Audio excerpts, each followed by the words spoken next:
Man, I love stroganoff. With the arrival of the colder weather of fall, it's time to start busting out the comfort food recipes. And beef stroganoff from scratch is pretty easy, even if it is time consuming.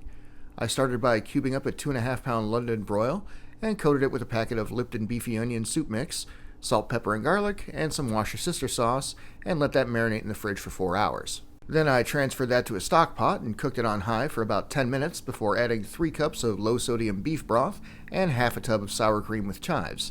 I brought that up to a low boil and then let it simmer for an hour. Next up was a cornstarch slurry to thicken up the sauce. I let that continue to simmer while I melted a stick of butter and sauteed some fresh sliced white mushrooms with more salt, pepper, and garlic, and then that went into the sauce as well. Once those were mixed in, it again continued to simmer while I cooked up a bag of egg noodles. And you gotta love that it takes longer to boil the water than it does to cook the pasta. After they were done, they got added to the meat and sauce, and it was finally time to eat. I told you this baby was time consuming. I plated some up with some fresh ground black pepper and some halved grape tomatoes for color and to make it look a little fancy.